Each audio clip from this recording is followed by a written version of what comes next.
11 p.m. in New York City on Thursday, November 2nd. It's 5 a.m. in Israel on Friday, November 3rd, as Israelis get ready to start their day. That day is day 28 of the war. By the time you listen to this episode, we may be witnessing major escalation on Israel's northern border. Certainly there's a highly anticipated address by Hassan Nasrallah, the head of Hezbollah. This would be his first major address since the October 7th war began. We'll be monitoring events closely, and if there is a major escalation, we will drop an emergency episode with Dr. Matthew Levitt from the Washington Institute for Near East Policy, who we had on a few days ago to give us a tutorial on the history of Hezbollah.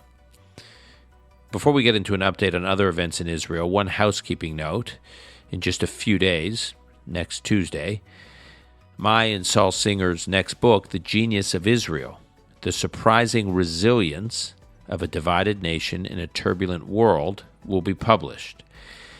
It's a book about Israeli resilience, the same resilience we are seeing and are about to see across Israeli society. Haredi, secular, Jews from the East and Jews from the West, really just about every segment of Israeli society. I gave a speech about this moment in Israeli society on Sunday at the Jewish Leadership Conference here in New York City. I'll provide a link to that speech in the show notes. We hope you'll order the book this week. It would mean a lot to us. I'm sending the proceeds to an organization in Israel working on the rebuild. And quite a rebuild it will be, working to help the hundreds of thousands of evacuees from the south and the north that will need to begin anew. As for other developments in Israel and on the borders in the north and south, we mentioned Hassan Nasrallah's upcoming speech. It's also noteworthy that there are reports that Esmail Qaani, who is commander of Iran's Expeditionary Quds Force in the Islamic Revolutionary Guard Corps, the IRGC, is said to be in Lebanon to coordinate a possible wider confrontation with Israel. Now, as you remember from our conversation with Dr. Levitt, the IRGC is the principal guardian of the Islamic Revolution in Iran, and the Quds Force, which is part of the IRGC, is the principal exporter of the revolution. So here's the commander of the Quds Force, the exporter of the Islamic Revolution in Iran, in Lebanon, as things are getting hotter on Israel's border in the north, and at a time that there are serious questions about Iran's direct involvement of what could become a multi-front war for Israel.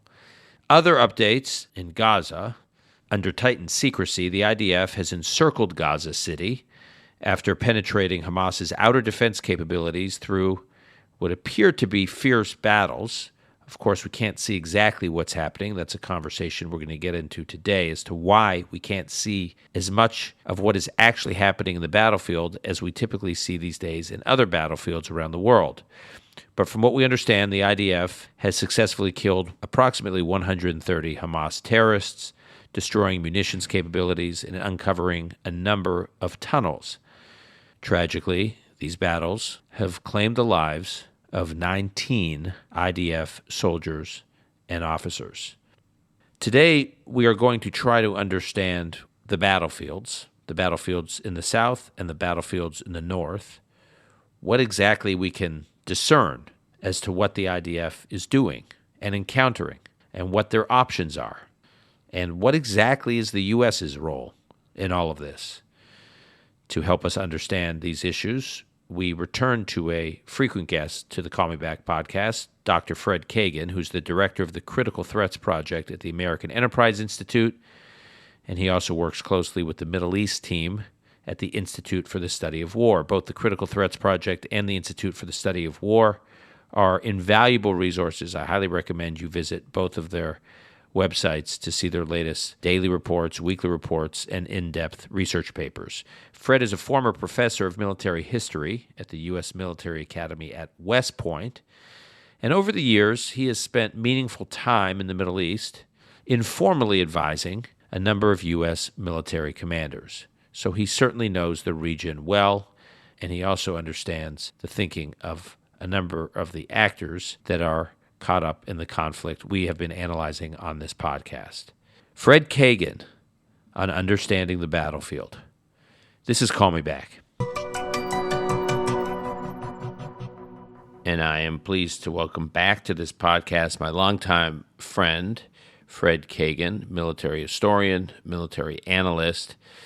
We usually have Fred on to talk about the Russia-Ukraine war, but he tends to track war theaters all over the world, and he's been tracking events quite closely in Israel and in Gaza and the region. So we are grateful to have him here to discuss what is going on in this war. Fred, thanks for joining us.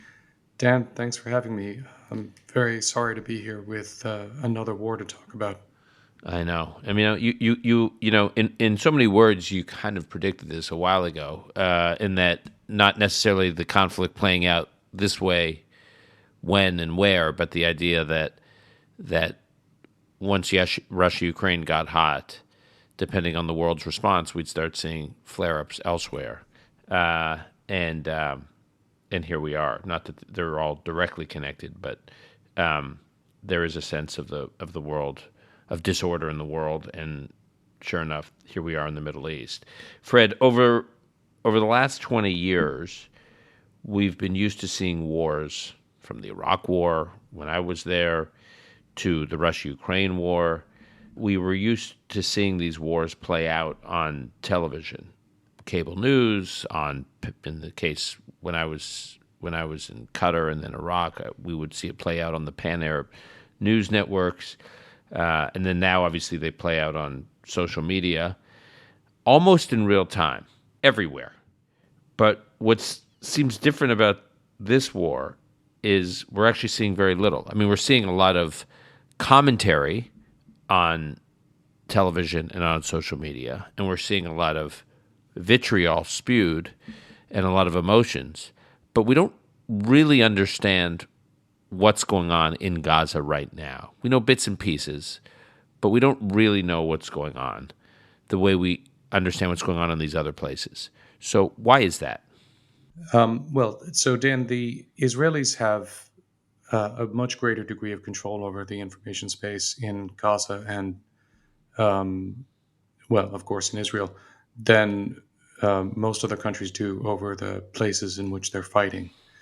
And so Israelis have been able to disrupt communications coming out of Gaza, and themselves are very, very disciplined about their own what kind of information they release.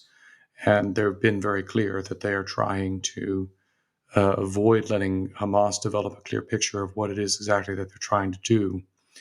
And so when you put those factors together, and the fact that Gaza is a tiny place with just limited ways of communicating with the outside world, it's just very different from the environment in Iraq and Ukraine and Syria and elsewhere, where we've seen much more information coming out. That having been said, there is information that's coming out, and so it is possible to piece together something of what's happening. But as you say, it's much more limited, and the Israelis are much more tight-lipped, as they often are, about what they're actually doing. So it is very intentional by the Israelis. Clearly, yeah. I mean, if the Israelis wanted there to be, rolling coverage of what was going on, they could make that happen. But they don't, for reasons that I think are understandable, and so they are controlling the information flow out of here very rigorously. And again, they're controlling the information flow out of their own forces very tightly, so that they are not providing a huge amount of detail in their briefings about what they're doing and so on. Which again, is not especially surprising to me. When you undertake military operations, you have calls to make about what kind of levels of tactical surprise you want to try to be able to achieve against the enemy. And a lot of the time, it doesn't matter that much, because by the time anything makes it to even social media, the enemy's already figured out where you are and what they're doing, and so it's not that important. In this case, I think the Israelis are trying to confuse Hamas and make it harder for Hamas to figure out exactly what they're trying to do. And in that case, the sort of tactical surprise that they're trying to preserve may well be important. And how do you go about accessing information and understanding what's going on and conducting your analysis? Because what you have at your critical threat centered AI and what you and Kim have at the Institute for the Study of War is pretty deep, pretty rich analysis. So, what's your methodology? So it's been a challenge, of course, but we've got a great team that's really risen to it. So there have consistently been sources reporting out from Gaza, including, of course, Hamas, which is able to get its message out under any circumstances. And just as we look at what the Russians say and then subtract the lies and try to figure out what's real, we also look at what Hamas is reporting, subtract the distortions, and try to run it up against other sources and figure out what's going on.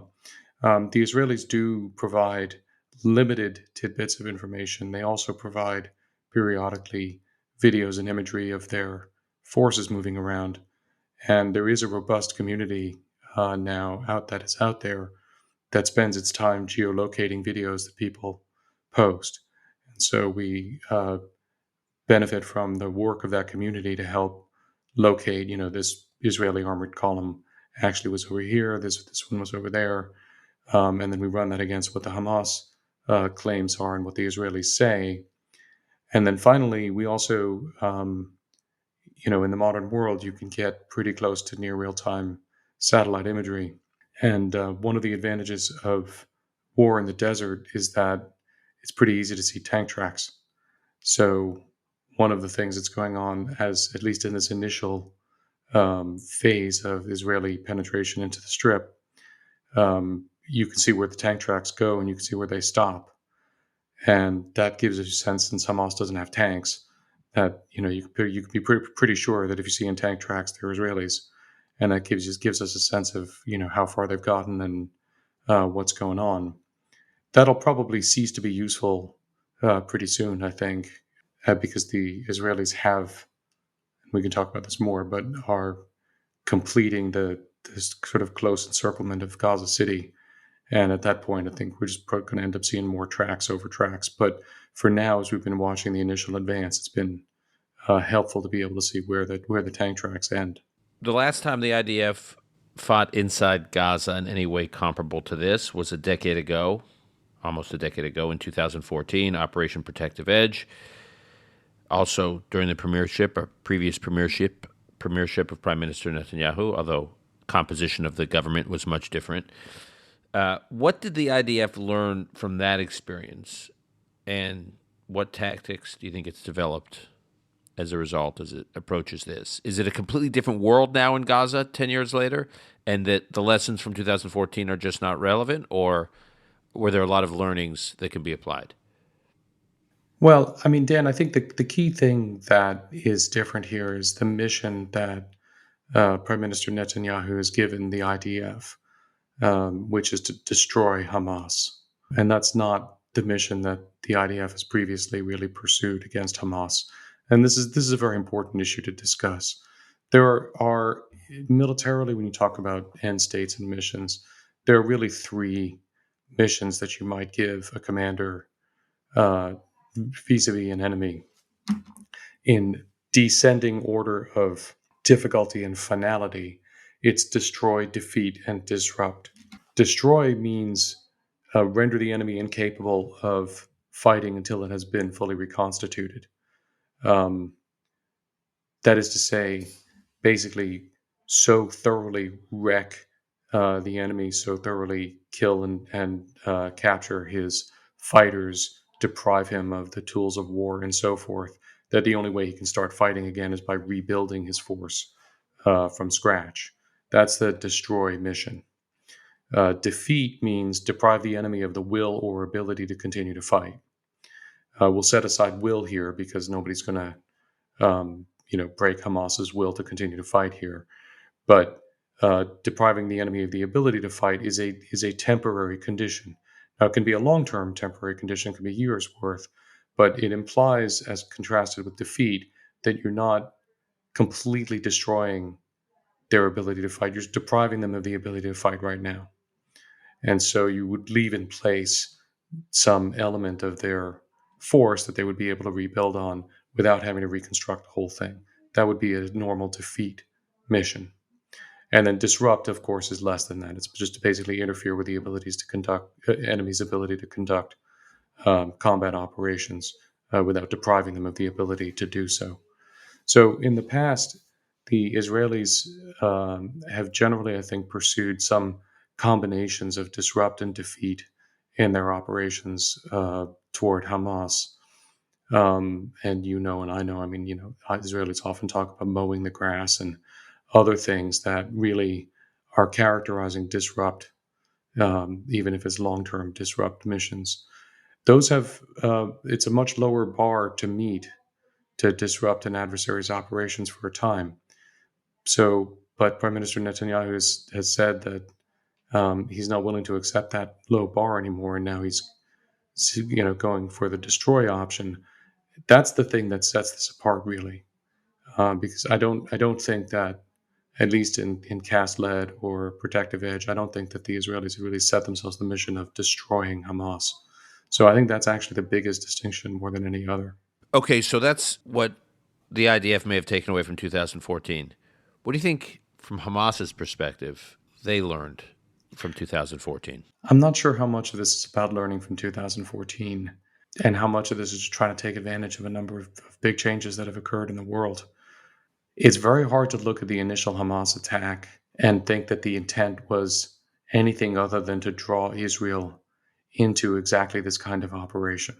I mean, if you had designed an attack, if you'd set out to design an attack and said, we want to make it so barbaric and so heinous that there's no way that an Israeli prime minister could do anything other than move forces into the Gaza Strip at scale, he would design an attack like the one that they did. They are, for the most part, achieving the effect that they had intended to achieve. I think a possible difference is in the past, the Israelis have tended to come in hard and fast and sort of blitz the place and move on. And this time, Bibi is undertaking, is given a different mission, and the IDF is doing this in a very different, more deliberate way.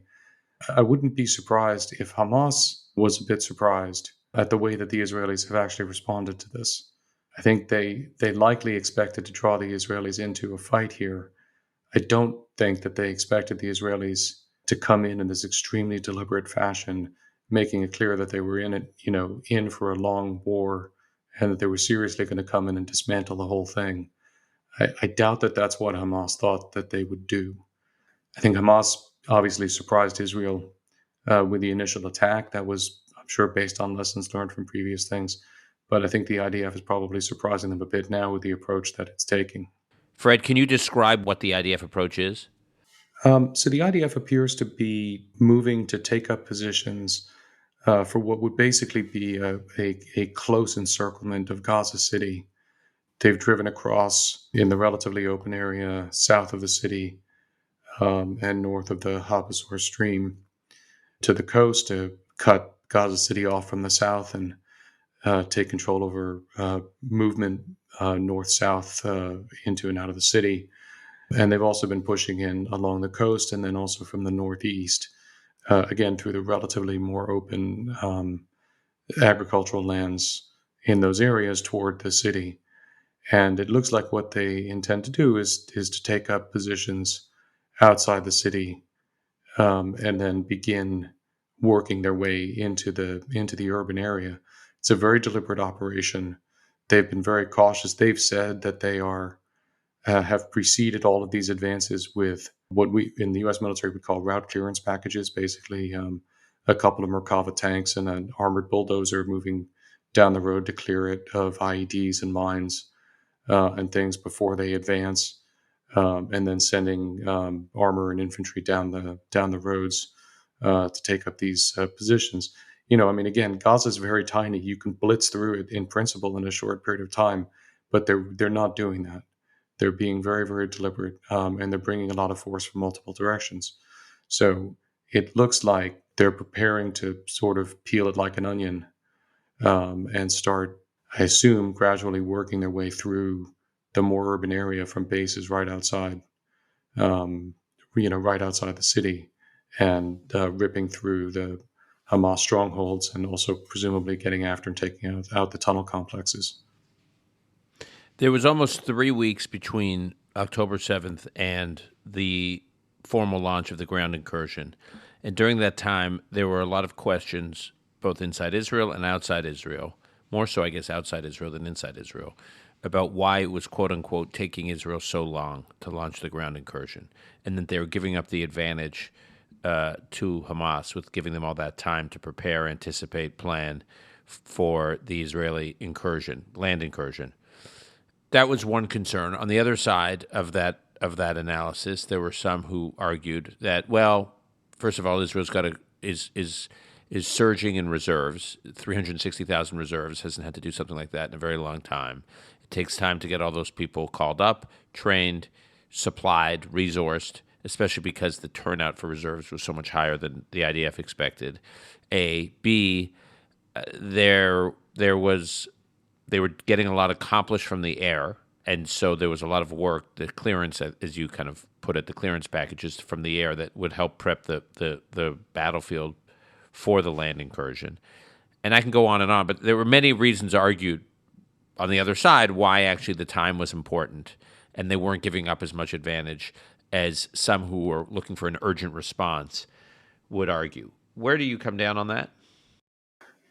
Well, when you have an adversary like Hamas that initiates an extremely well-planned and well-prepared surprise attack, you should assume that they are also going to be prepared for whatever they expect the response to be.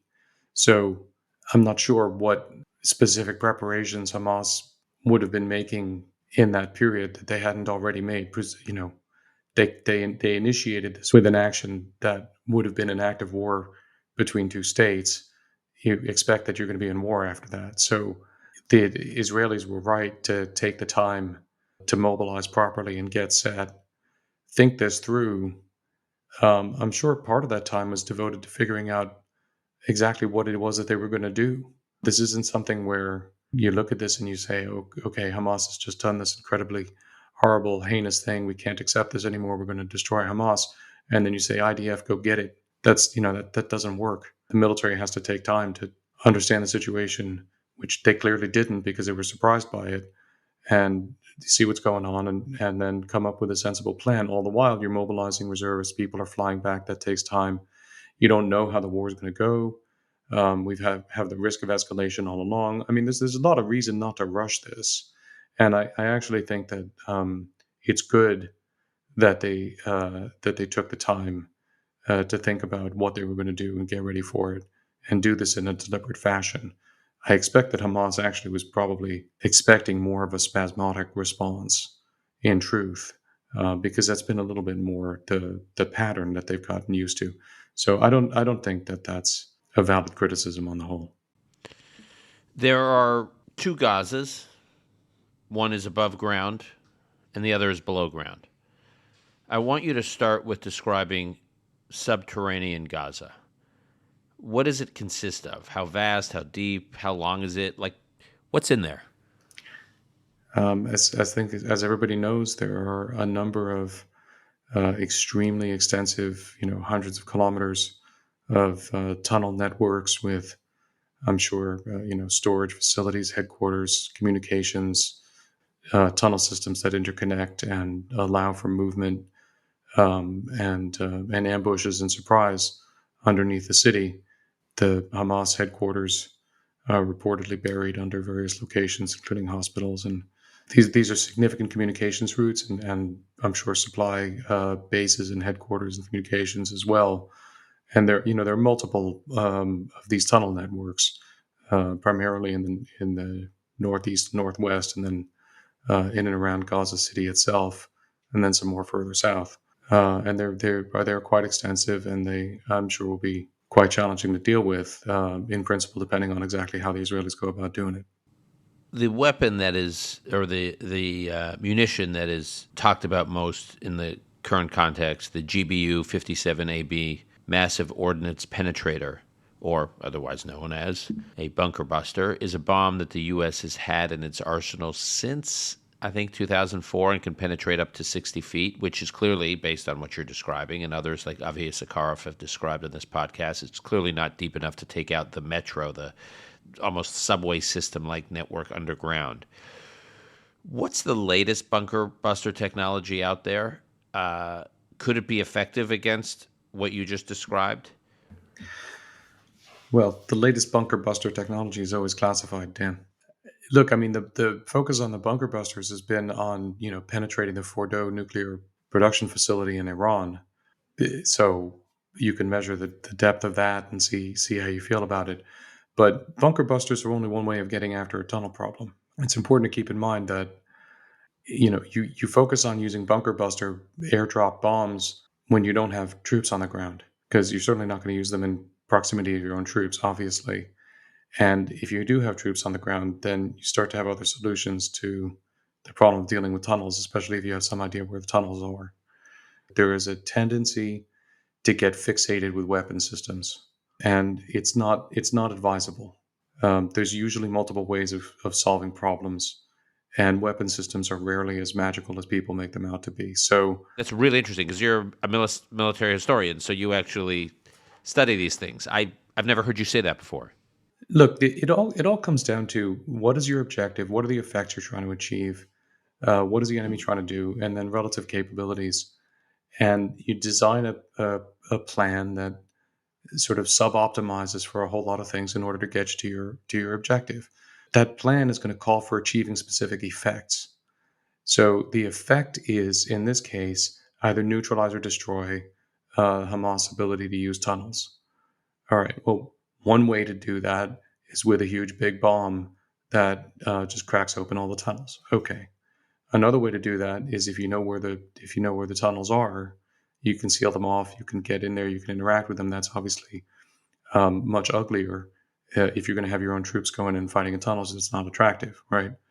Other options include other kinds of engineering undertakings to close them off, to interact with them, to destroy them, to do demolitions into various different points. Or you can do what the Israelis are also doing, which is to deprive the strip of fuel, recognizing that humans can't live in tunnels that are very deep without having the ability to bring in fresh air and transport things. And so, this is why the Israelis are being so stubborn about not allowing fuel into the strip, and they've been explicit about this. They want to drive the Hamas fighters out of the tunnels. That's another way to handle the situation. So the issue is really, what is the effect that you're trying to achieve? There's always multiple ways to achieve a given effect. They all have trade-offs, and you choose the way of going about it that has the trade-offs that work for you the best. So that's why I say it's, we have this discussion in Ukraine also, and we get very hung up on, is the F-16 the best fighter plane for this? The M1 tank has its problems and all that kind of stuff. And it's the technicalities matter, the systems matter, the capabilities matter. But it's important not to just get hung up on, we either have this system or we can't do that, because that's not it. That's never actually true. Okay, you mentioned it, I just want to put a pin in this. This is an important point. The reason the IDF are so sensitive about how fuel is taken into Gaza is primarily, it's very strategic, which is, it's not about collective punishment. It's not about denying fuel to average Palestinian civilians. It's about the fact that Hamas is hunkered down underground in these tunnels, and they need fuel to operate and survive under there. And Israel's trying to draw them out. And one way to draw them out is to deny them the resources they need, the basics, the essentials they need to survive under there, one of which is fuel. Right. Okay, so the hostages. Assume that many of the hostages, the 230 plus hostages, assume many of them are underground in these tunnels. How does that complicate what Israel does in terms of prosecuting this war? I'm not sure that it really matters where the hostages are, Dan. I mean, Hamas has the hostages. Wherever the hostages are, Hamas can release them, hold them, or harm them at their discretion. That's it, right. So the Israelis have a choice to make about whether they are prepared to let Hamas use these hostages to prevent them from prosecuting the military operation to end the threat that Hamas has just shown that it poses to Israel, or whether they're going to risk the lives of the hostages to pursue the objectives that they think they need. It's a horrible decision to have to make. It's a horrible decision for anyone to have to make.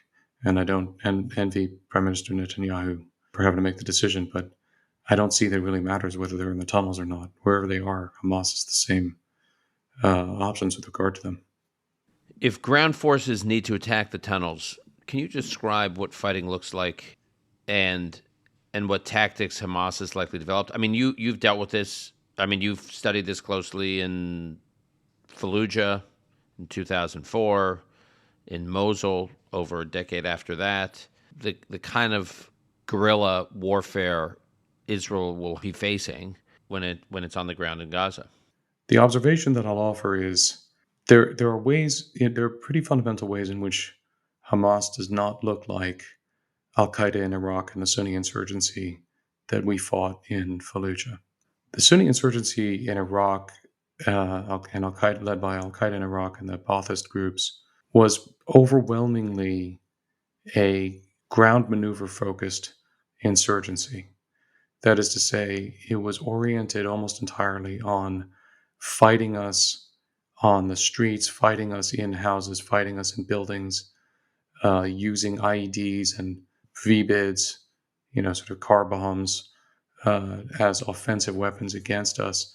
They did have rockets and mortars and stuff, but it was really all about house to house fighting, and they had huge safe areas in which they could produce enormous amounts of incredibly effective homemade explosive that they used for all kinds of purposes, like their car bombs, like loading up houses with explosives and making what we called houseborne IEDs, and the own IEDs that they scattered all across the road.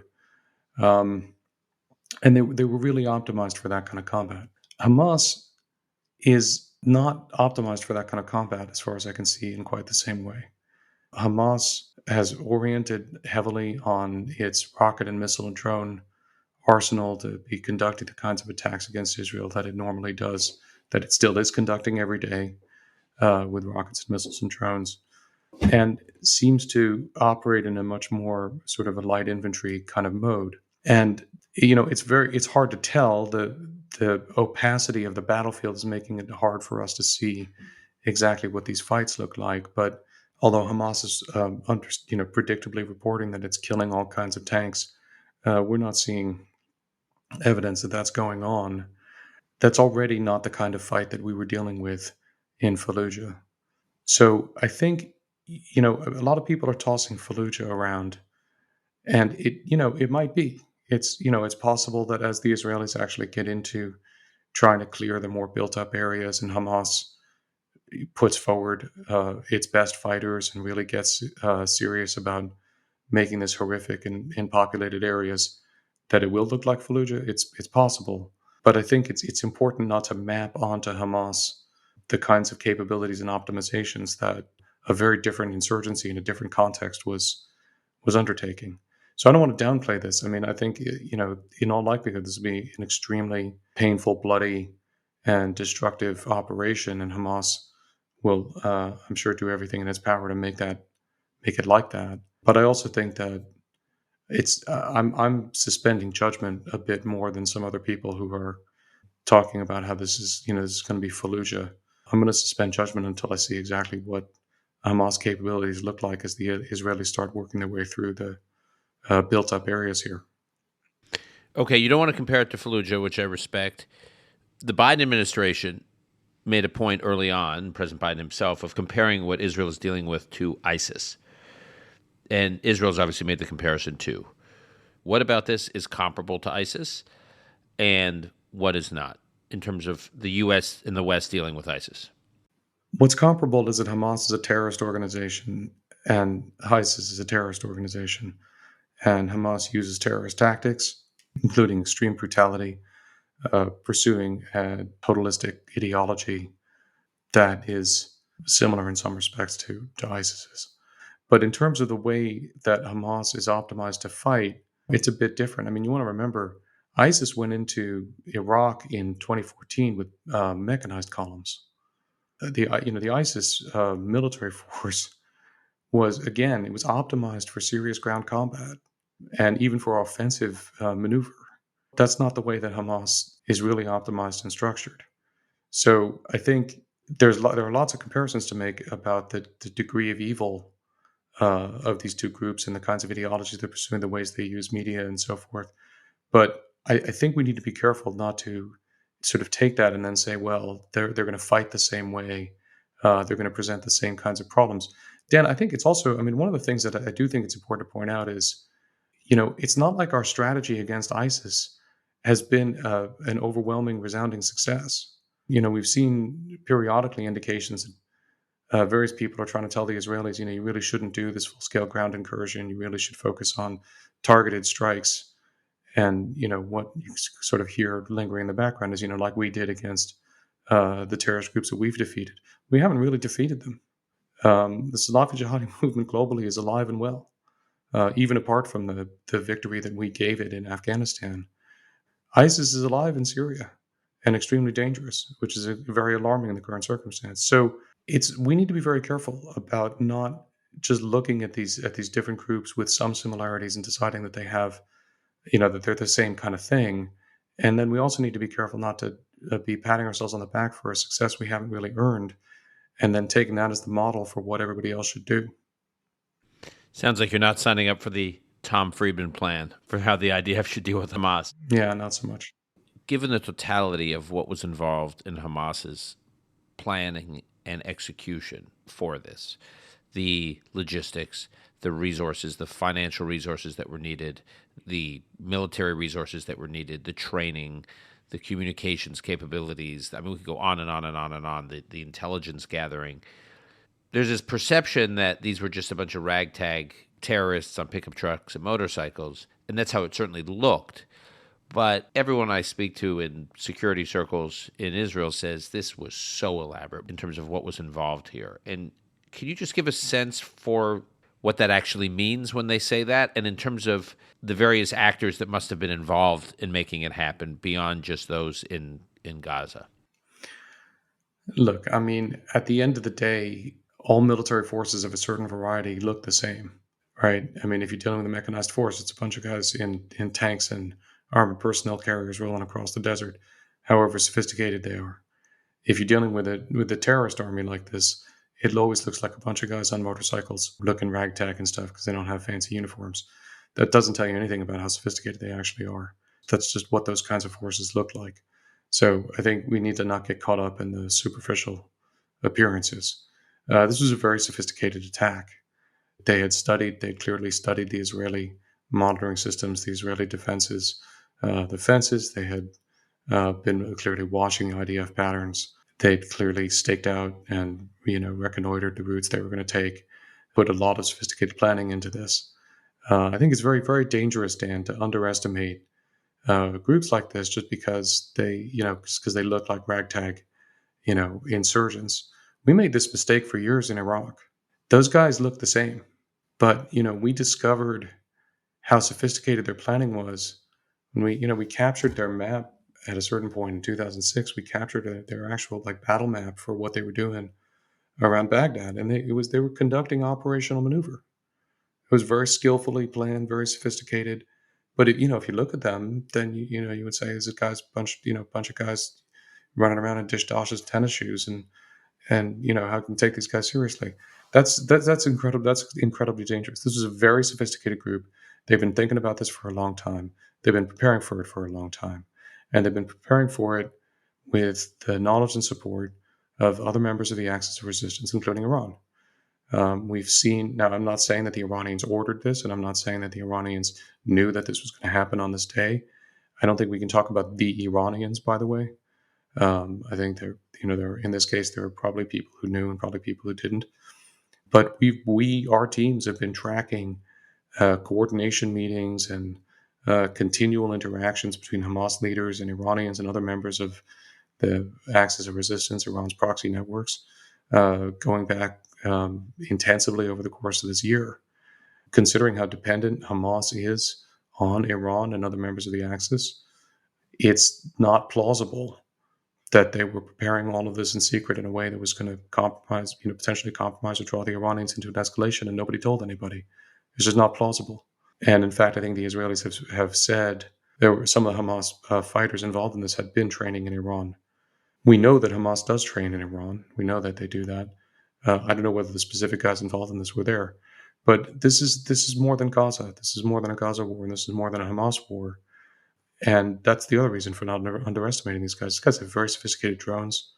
These guys have very sophisticated weapon systems. They have access to explosively formed penetrators, which are anti-tank IEDs that can kill M1 tanks. I don't know if they can kill Merkavas. I guess we're going to find out. But they have a lot of sophisticated capabilities here, and they've got a lot of highly trained people. So it's really, really important not to underestimate them. From a military's perspective, this is not Iwo Jima.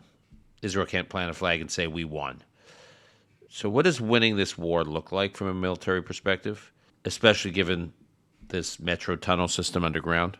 Winning a war fundamentally looks like achieving your objective. The objective Prime Minister Netanyahu has established is destroying Hamas, which means depriving it of the ability to fight until it has been reconstituted. I take that to mean that the Israelis intend to go in and actually clear the strip and pull out the Hamas fighters, find the Hamas weapons caches and supply depots and headquarters and destroy them, and wreck Hamas as a fighting force. With tunnels, you always have multiple options with tunnels. If you can get the fighters out and you're confident that you've gotten most of the fighters out, then you do that, and then you go in and you look around or you do whatever you're going to do. If you can't do that, then you seal them off and move on. You detonate them over time in any of various ways. Look, the tunnels are a problem, but the tunnels are just a problem. And I think it's important not to get too fixated on that problem either.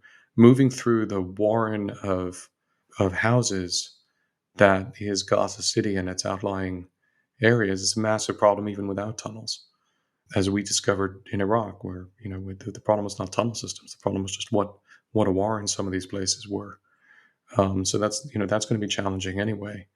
But at the end of the day, it's victory according to the mission that Prime Minister Netanyahu has said is going to be that. It's going to be fully clearing the strip and ripping Hamas entirely out and destroying their ability to continue to fight, both in terms of their cadres and in terms of their materiel. That's what victory is, unless Prime Minister Netanyahu defines the objective down in some way. Fred, we're recording this episode on Thursday. By the time listeners hear this conversation, my next question may already be answered. But that being said, the leader of Hezbollah, Hassan Nasrallah, has announced that tomorrow at 3 p.m., he will broadcast a speech, his first since October 7th. What is the significance of that? It's very clear that Hezbollah and Iran and the whole axis of resistance is trying to dissuade the Israelis from actually pressing the military operation in Gaza to its conclusion. They've been messaging very loudly about this speech and messaging it as presaging a major escalation. So obviously that's a dumb thing to do in the sense that it is giving everybody a lot of warning that Hezbollah is preparing for an escalation. It makes sense if the main purpose of that is to try to dissuade the Israelis from pressing home the operation. I think it's going to fail. I don't think that Netanyahu is going to be deterred by this threat of escalation. And so I assume, and we'll see how good a forecaster I am, that we'll be in one of three situations when Nasrallah gives the speech. One situation is that he gives the speech, and the speech is itself an ultimatum with a further deadline for Israel to stop operations in Gaza, or else Hezbollah will enter. That's one option. Option number two is that he says that there will be escalation, and then escalation immediately starts, or starts shortly after the speech. Option three is that Hezbollah enters the war, and the speech is an ex post facto announcement and justification of that entrance.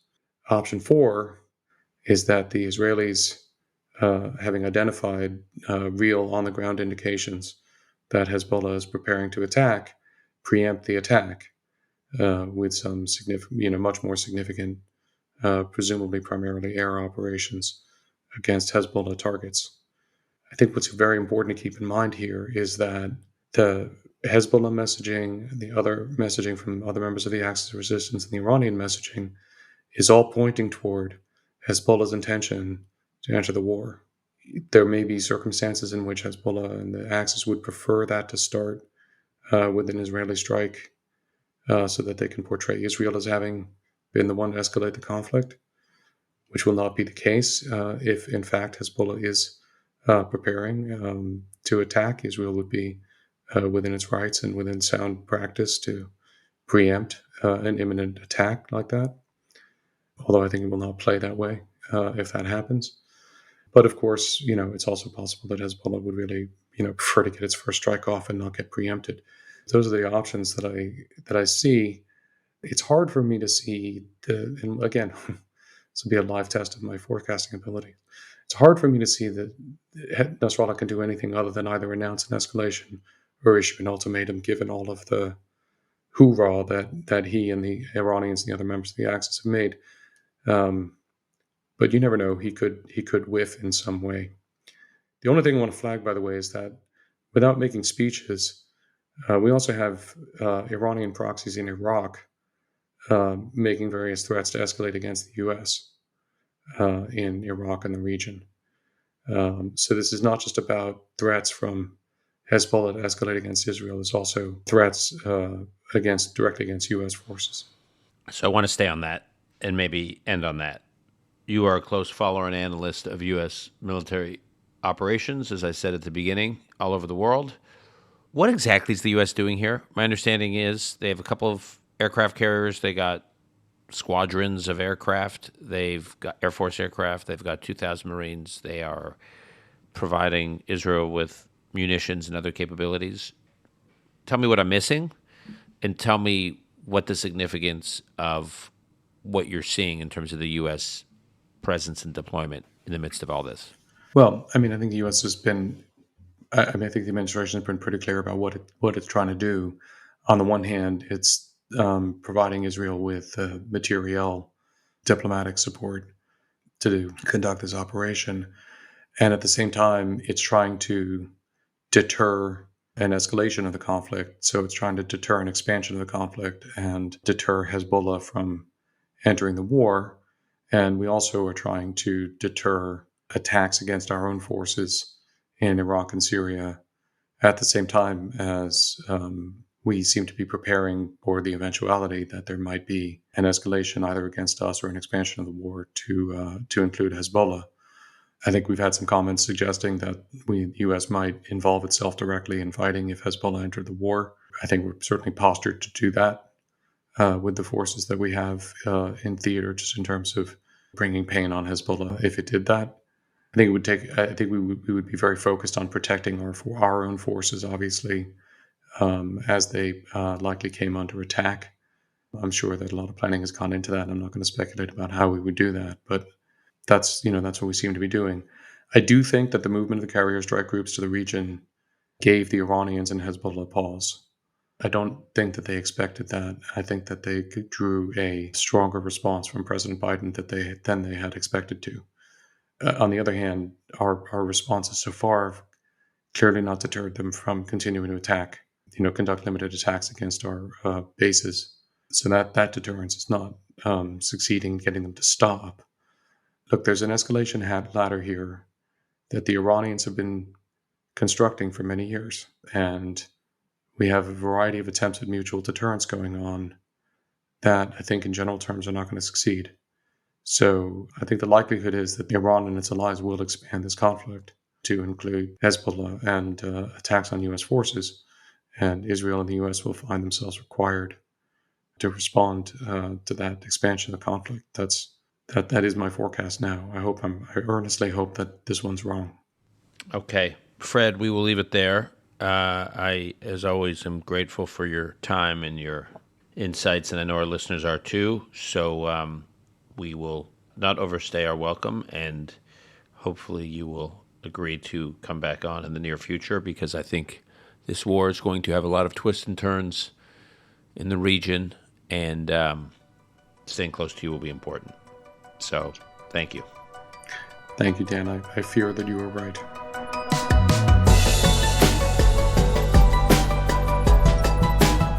That's our show for today. To keep up with Fred Kagan's work, you can find it at the Critical Threats Project at the American Enterprise Institute, that's AEI.org, or at the Institute for the Study of War, which you can find at understandingwar.org.